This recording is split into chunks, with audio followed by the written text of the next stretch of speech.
시청자 여러분 안녕하십니까. 지금부터 전호편의 안보정론을 시작하겠습니다. 자, 이제 오늘 크리스마스인데요. 진짜 메리 크리스마스인 것 같습니다. 이 멋진 한방눈은 아니지만 일단은 눈은 눈이에요. 그래서 눈이 지금 이 시간에는 조금씩 이제 오고 있네요. 자, 여러분들 즐거운 이 메리 크리스마스 되시기 바라고, 그리고 이제 이제 송구영신 이제 정말 한 일주일밖에 남지 않았는데요. 다가오는 새해 설계 잘해서 또 이 성공적인 또 하나의 새로운 해가 되도록 이렇게 준비하시면 상당히 좋을 것 같습니다.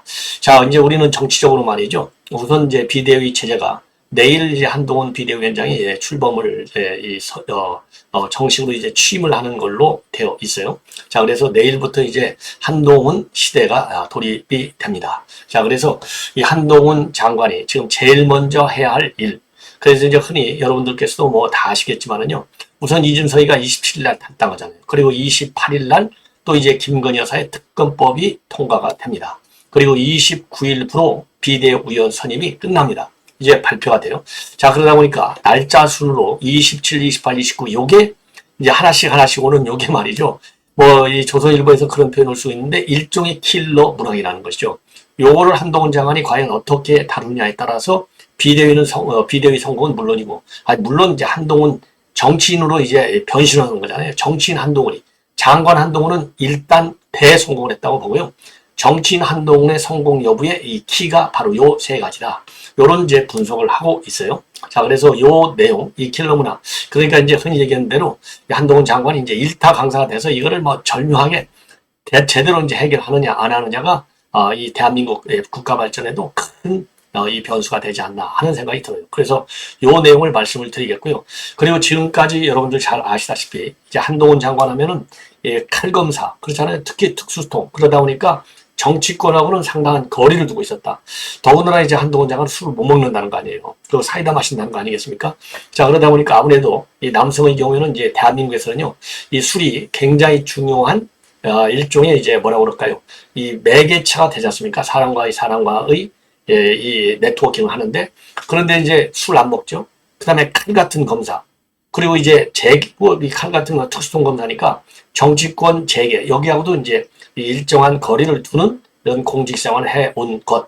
요게 이제 다 알려져 있잖아요. 그러다 보니까 지금 비대위원장이 되긴 됐는데, 이게 마땅하게 평소에 가깝게 지내는 사람이 과연 누구였겠느냐.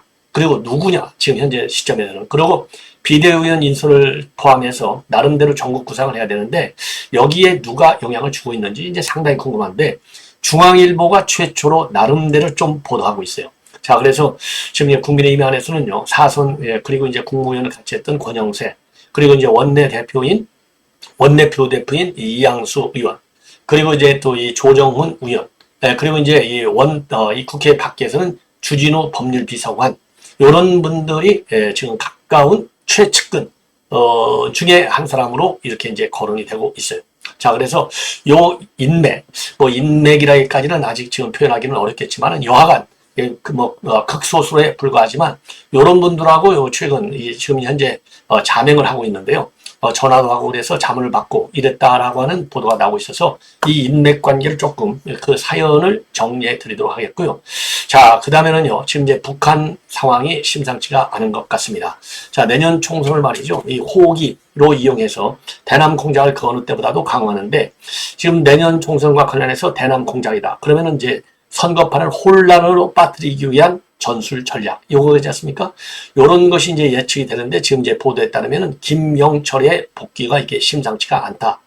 김영철. 그래서 김영철 어떤 인물이고 어떤 미션을 띄우고 이 대남 정책 전략에 어떤 변화를 줄 것인지 요걸 말씀을 드리겠고요. 그 다음에 이제 북한에서 영변의 핵 활동이 재개되고 있다는 이런 우려스러운 징후도 있고요. 그리고 미국에서 지금 대통령 선거 준비가 지금 진행되고 있는데, 지금 이제 트럼프가 여전히 1위를 달리고 있고요. 바이든은 지금 계속 밀리고 있는 상황.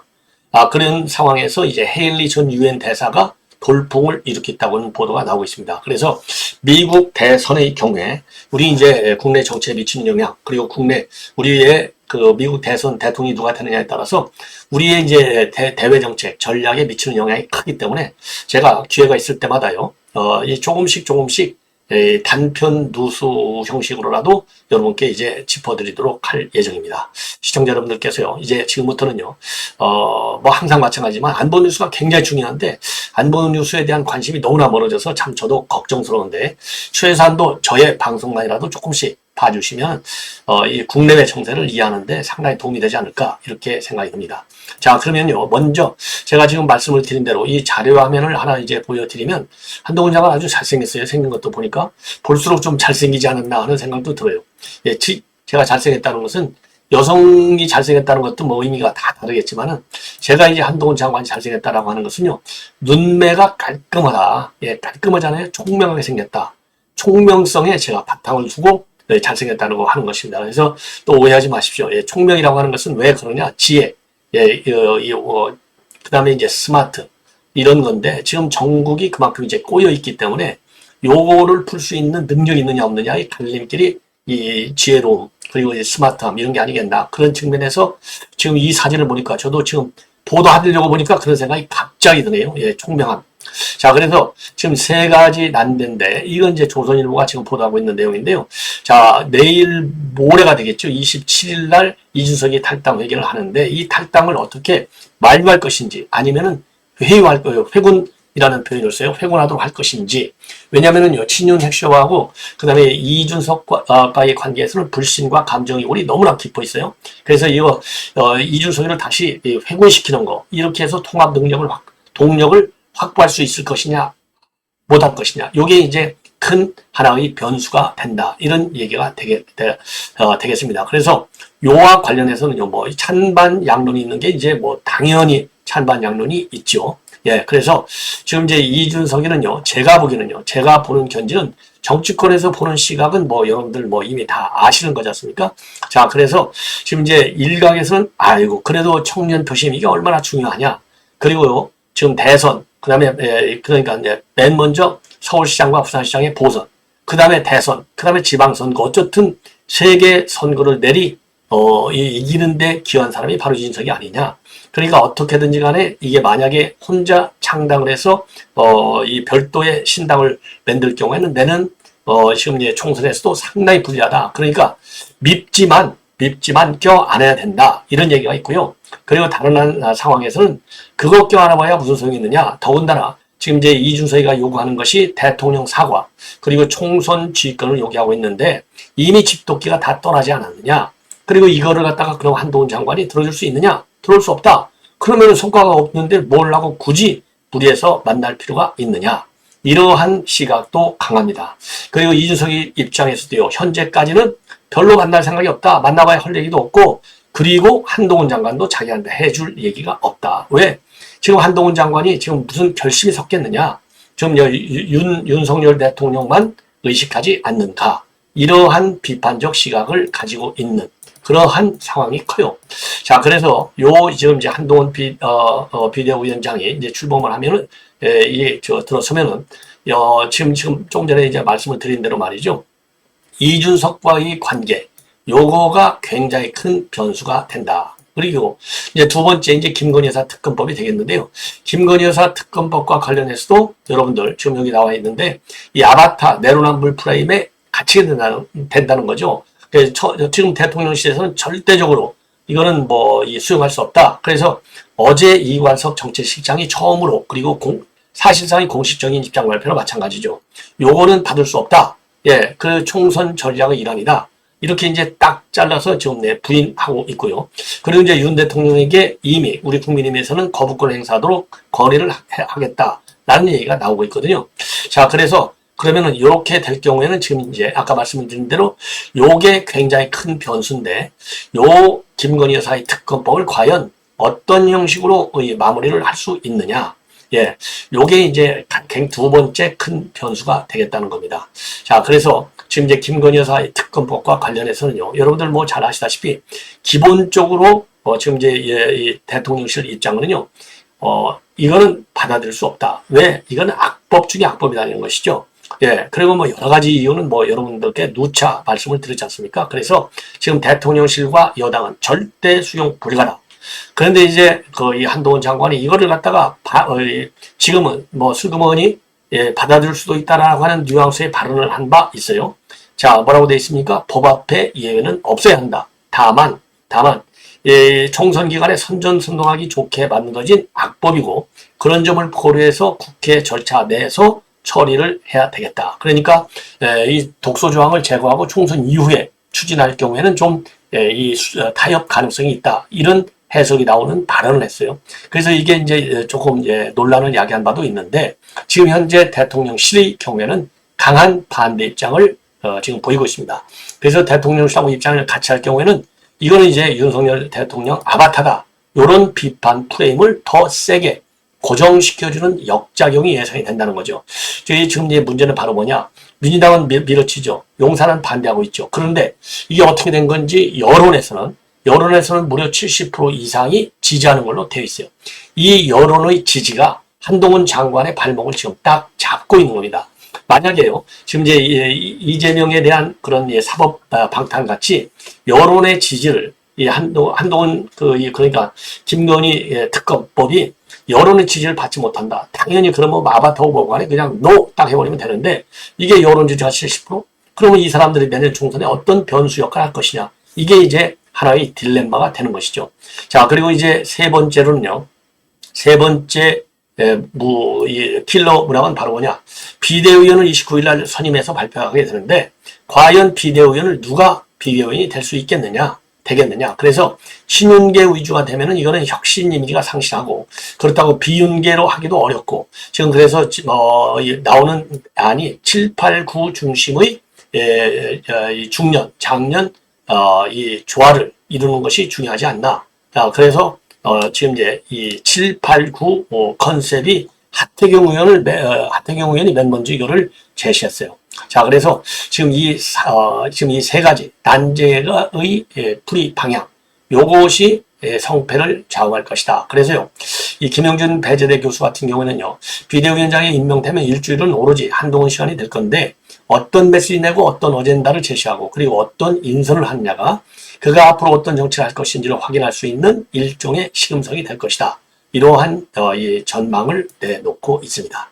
자, 이 정도로 해서요, 이 한동훈 장관과 관련된 뉴스 여러분께 이제 말씀을 드렸고, 그래서 이제 한동훈 장관은 그동안에도 여러 가지 이제 좋은 말들을 많이 했고 의미 있는 말들을 많이 했어요. 그래서 제가 이 한동훈 장관의 이제 어록도 여러분께 말씀을 드렸는데 최근에 말이죠. 이 최근 들어서 이제 한 얘기들 쭉 보면은 기본적으로 이게 이제 300명의 여의도 사투리는 안 쓰겠다.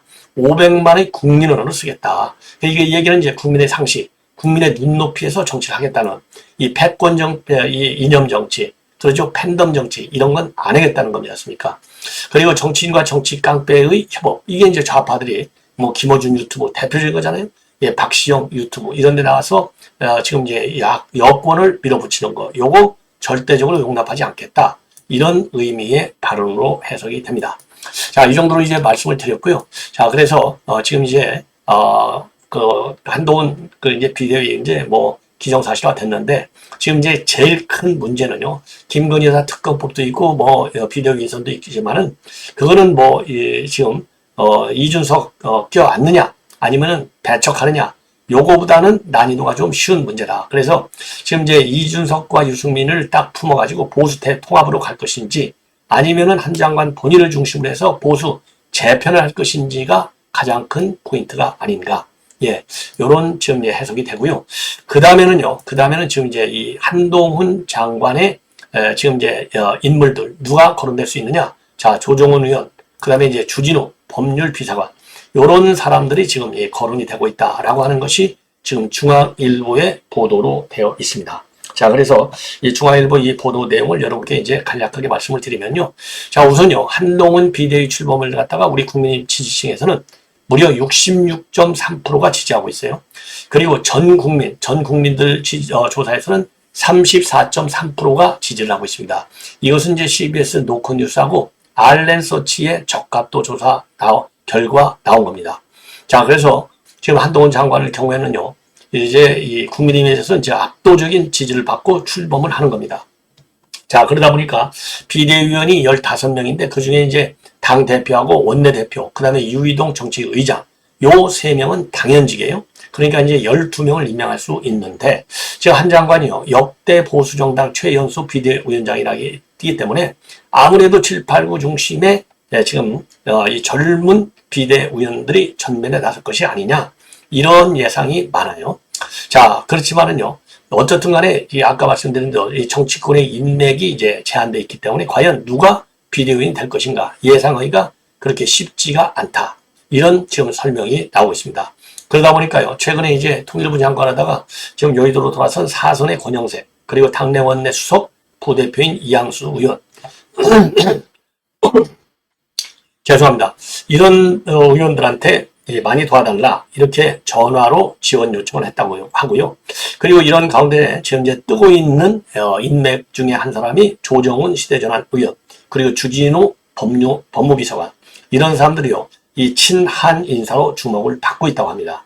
자, 근데 조정훈 의원하고는요, 본래부터 친분 관계가 있었던 건 아니고요. 아니고 이제 그 국회에서 활동을 하면서 이제 질의응답을 하는 그런 그 계기로, 그런 걸 계기로 해서 친해졌다, 그렇게 알려지고 있고요. 그리고 이제 조정훈 의원은 연대 경영, 그리고 이제 한동훈 장관은 법대 92학번, 그러니까 학번으로서는 이제 같은 동학번이죠. 근데 이제 조정훈 의원이 한 살 위인데, 요거는 이제 재수하는 바람에 그렇게 됐다. 그리고 작년 7월에 이민청 설립 얘기를 국회에서 질문 답변하면서 가까워졌다고 합니다.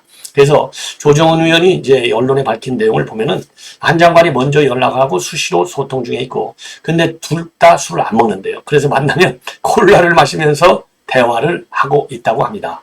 그리고요, 지금 이제 윤석열 윤 아바타가 될 거다, 이렇게 이제 비판하고 있는데, 이와 관련해서 조정훈 의원의 발언을 보면은 인간 한동훈을 몰라도 너무나 모른다. 내가 아는 한 장관은 검사 시절 주변에서 수사를 멈추자고 해도 본인 소신과 맞지 않으면 끝까지 수사를 했다. 이렇게 지금 이 입장을 밝히고 있어요. 그리고 한동훈 장관하고 만나면 86 운동권이 득세한 정치권에서 우리 같은 97세대가 나아갈 길에 대한 얘기를 좀 그동안에 많이 나눴다. 이렇게 중앙일보에 밝히고 있습니다.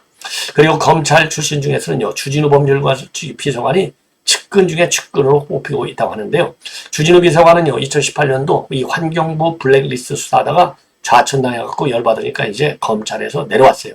그런데 이제 한동훈 장관하고 어떻게 가까워졌느냐? 검은 유착 사건, 요 변호를 담당하면서 가까워졌고요.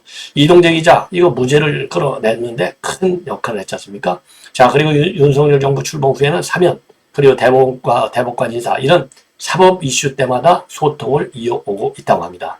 자, 그래서 지금 여권에서는요, 이 한동훈 장관하고 주비서관이 나이는 비슷해가지고 나이까지도 서로 통하는 게 상당히 많다, 이러한 지금 평가를 받고 있습니다. 자, 그래서요, 이런 분들의 시각이 굉장히 한동훈 장관의 어떤 이 방향 설정에, 당 운영이라든가 주요 국정 어젠다의 방향 설정에도 상당한 영향을 줄 것이 아닌가, 이렇게 생각이 드는데요. 여러분들 지금 거론되고 있는 이양수 이 원내 수석 부대표, 그 다음에 권영세 의원, 그리고 이제 조정훈, 그 다음에는 이제 주진우, 이런 사람들을 보면은 상당히 좀 합리적인 시각이 강한 사람들이 아닌가. 그러니까 이제 맹목적인 어떤 특정 이념에 편향되고 이런 것보다는 한목적적으로 이 사안을 분석하고 대응하는 그런 성향의 인물들로 보여요. 이걸 보면 한동훈 장관도 그동안에도 이제 얘기를 했지만 국민의 돈 높이 5천만의 국민 문법, 이것을 중시하고 있는데, 그런 점에서 상당한 접점과 공통점이 있어서 그렇게 이런 분들이 있다고 해서 좀 편향된 당 운영, 아니면 어떤 특정 어젠다에 관해서 잘못된 시각, 이런 거는 전혀 주변 그런 최소한의 이 인맥으로만 본다면 별 어려움이 없겠다. 그래서 이 세 개의 앞에 말씀드린 이 딜러문학 요 해결하는 데도 별로 어려움이 없을 것이다 라고 생각이 듭니다. 자, 이번에는 말이죠, 이 조국이 참 또 일을 저지르고 있네요. 자, 뭐냐, 이거 다 짜고 치는 고수다면요. 최강욱이가 사실 또 일을 지금 벌여놓고 있어요. 최강욱이 위에 글씨가 보이죠? 최강욱이 이제 SNS 글, 자, 제가 확 켜볼게요. 최강욱 부탁드립니다, 이렇게 딱 돼 있고, 조국 요 사진을, 요게 참 얼굴. 그래갖고 뭐냐, 이 구글 독스 이 폼에 지금 조국 교수님, 정영신 교수님 탄원서, 무슨 김정은 수령님 하는 것 같네요. 요 탄원서를 지금 돌려서 탄원을 받기 시작하고 있습니다. 자, 그런데 이 최근에 말이죠. 이 법원에 탄원서를 내는 게 상당히 많아요. 자, 그런데 이제 판사들, 판사가 누구냐, 그리고 사안이 뭐냐에 따라서도 물론 달라지겠지만은 통상적으로 탄원서가 영향이 별로 없어요. 자, 그런데 최근에 탄원서가 영향이 있었던 게 뭐냐? 바로 이제 이런 탄원서하고는 다르지만은 바로 이제 김동연 재판장이 밝혔지 않습니까? 뭡니까? 바로 이제 우이중 교사 사건과 관련된 당사자, 그렇죠? 김진선. 이 사람이 직접 판사한테 탄원서를 제출했잖아요. 나 분리 좀 심판해줘. 요것이 영향을 줬다. 이렇게 김동연이가 최근에 밝힌 바 있어요. 근데 이제 대부분의 경우에는 이런 경우는 이제 정치적인 의사가 너무나 많이 반영돼 있어서 탄원서 의견은 반영하지 않았다. 이러한 의견도 최근에 판사가 밝힌 바 있습니다. 시국 중요한 현안과 관련해서. 자, 이걸 보면은요, 이 조국, 최강욱, 이거 완전 유유성령 아니겠습니까? 조국의 범죄에 공모한 인간이 누구예요? 최강욱이잖아요.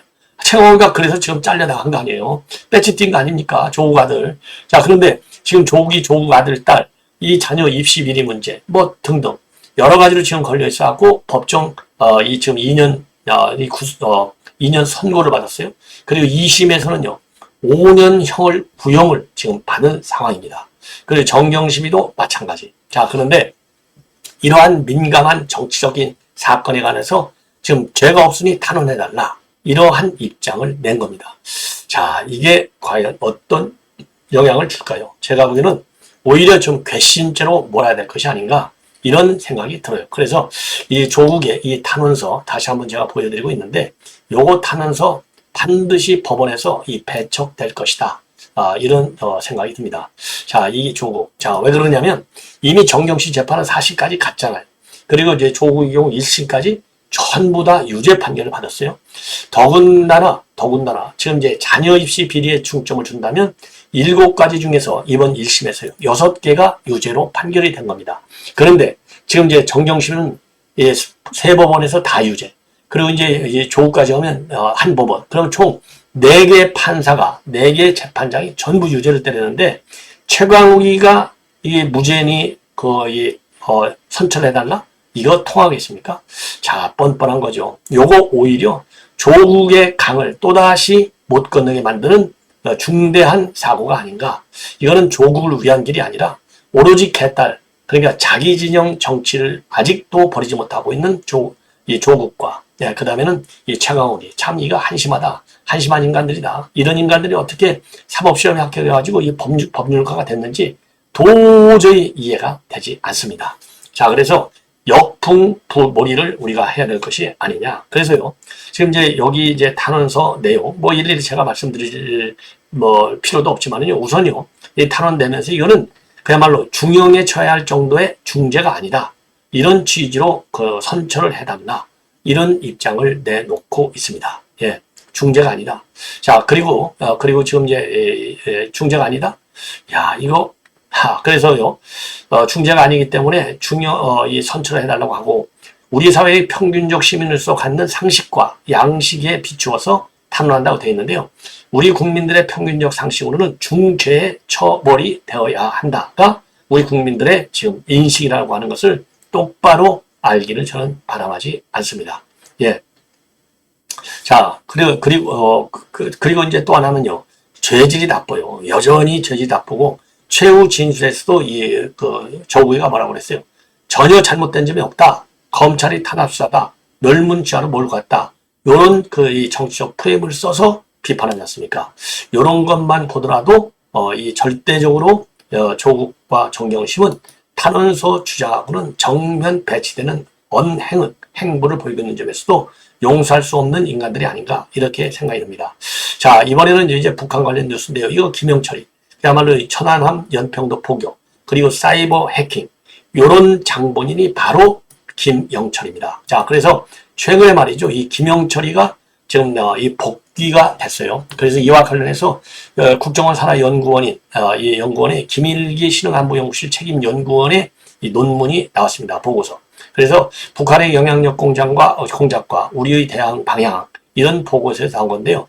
자, 이 김영철이가 말이죠, 최근에 과거에 이제 통전부장을 장기간 했는데, 지난 6월 달이죠, 통전부 고문으로 들어왔어요. 그래서 당 정치국 후보 의원으로도 복귀를 했습니다. 그럼 뭔가 역할을 하려고 복귀시키고 통전부 고문으로 갖다 앉혀놨잖아요. 그래서 내년 4월 총선과 관련된 이 김영철의 활동이 굉장히 강할 것이다. 자, 그래서 이 얘기를 보면은 그야말로 이제 공작, 대남 공작 활동을 활성화시킬 때인데, 왜 이게, 김영철은 공작 전문가지 않습니까? 공작 전문가이기 때문에 공작 기능의 강화. 그러면 지금 내년도 공작 기능을 강화할 수 있는 가장 중요한 계기는 뭐냐? 총선이라는 겁니다. 자, 그래서 북한은요, 북한은 지난 3월 달에 대외 인터넷 선전을 총괄하는 조직을 신설했다고 해요. 그래서 대남 심전 기능을 갖다가 대폭 강화했는데, 바로 여기에 맞춰서 김영철이가 지금 이제 복귀한 것이 아니냐. 그래서 이 대남 영향력 공작을 통전부에서 대대적으로 세게 할 것이다. 자, 그래서 이제 대남 공작, 더군다나 올해가 이제 우리 내년에 총선이 있기 때문에 저비용 고효율 방식의 대남 전략을 강구할 것이다. 그래서요, 김정은이는요, 집권한 이후에 상대적으로 대남 영향력 공작에 집중하는 영향을 보여왔는데, 그간은요, 이 남조선, 그러니까 이제 민족 해방, 민주주의 혁명, 실현 가능성이 크지 않다. 이런 인식 때문에 영향력 공작에 집중하는 형식을 뒀다는 거죠. 그래서 과거에 대남 공작 이런 지하당 구축, 그리고 정보 수집, 이런 데 중점을 뒀다면 이제는 이 청주 간첩, 창원 간첩, 제주 민노총 간첩단 사건에서 보듯이 영향력 공작에 더 중점을 크게 둘 것이 아니냐, 이렇게 전망을 하고 있습니다. 자, 그래서요, 이런 북한의 대남 공작 강화에 대응하기 위해서는 우리 방첩 시스템을 재점검하고 관련 역량을 강화하고 사이버 안보법을 제정하고, 그리고 국가 사이버 안보 전략에 영향력 공작 대응을 추가해야 되겠다. 그리고 미국 국가정보국 산하의 영향력 공작 대응 센터처럼 우리나라도 가짜뉴스 그와 같은 선거 개입, 이런 북한의 영향력 공작에 대응할 수 있는 컨트롤 타워를 설치하고 한미동맹을 기반으로 국제협력을 통한 관련 공작에 집단 대응할 수 있는 체계를 구축해야 되겠다라고 하는 정책 대안을 보여주고 있습니다. 자, 이러한 가운데요, 이제 북한 영변에서는요, 지금 이제 핵 활동을 제거하고 있다. 그래서 이 핵 활동이 제거가 되면은 북한이 말이죠, 이제 생산 핵 무장 능력을 제고시키는 것이죠. 자, 그래서 지금 이제 북한이 연간 말이죠, 실험용 경수를 통해서 20kg가량의 플루토늄을 생산하는데, 요거를 더 늘리겠다는 것이죠. 그래서 지난 10월 중순 이후에 지금 영변 경수로에서는요, 이 경수로 냉각 시스템에서 배수까지 관찰됐다고 합니다. 자, 그래서 이제 작년 말 노동당 전원회의에서 핵 탄두를 기하급수적으로 증대하겠다라고 했는데, 내년부터 더 이제 핵무기가 늘어날 것이 아닌가, 이런 이제 우려가 커질 수밖에 없고요. 자, 그 다음에는요, 이제 이 니키 헤일리 전 유엔 대사 관련 뉴스인데, 자, 이분이 이제 헤일리 전 유엔 대사인데요. 자, 이 헤일리 그 전 대사의 이런 돌파력이 상당하다. 예. 그래서 말이죠, 지금 이제 이 헤일리의 경우에 지금 지지세가 말이죠, 지금 이제 일부 여론조사를 보면은 지지세가 상당히 커지고 있다. 이런 지금 보도가 나오고 있어요. 그러다 보니까 지금 이제 트럼프의 위협적인 수준까지는 아니지만 이번 뉴햄프시에서 상당한 선전을 했다는 겁니다. 자, 그래서 트럼프 측에서는 이건 이 헤일리 전 대사를 좀 포용해야 될 것이 아니냐. 그래서 지금 이제 트럼프 측근들 사이에서는요, 이 헤일리를 갖다가 부통령으로 지금 제안하는 안을 검토 중에 있다고 합니다. 그러면 어느 정도나 지금 늘어나고 있느냐? 최근에 말이죠, 뉴햄프셔 여기에서는요, 트럼프가 33%인데 헤일리가 29%, 4% 가깝게 추격을 하고 있어요.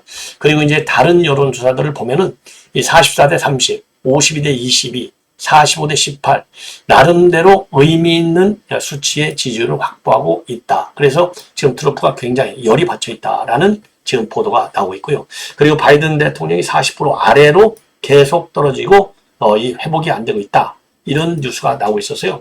지금 뭐 내년도 지금 이제 이 미국 대선 한 1년 조금 이제 못 남았죠. 11월이니까 지금 이제 미국의 대선전 준비 동향도 우리가 이제 각별히 좀 챙기고, 특히 정부 차원에서는 다양한 형태로 우리의 대미 정책, 그리고 대외 정책의 큰 이 골격이라고 하는 것이 이제 미국과의 이 공조 분위기, 그렇죠? 이 동맹 체제의 완수인데, 이런 그 전략에 어느 정도 내년도 대선 후보가 누구냐, 당선자가 누구냐에 따라서 영향을 줄 우려도 있기 때문에 사전에 철저히 대응해 나가는 노력이 필요하지 않을까, 이런 생각이 듭니다.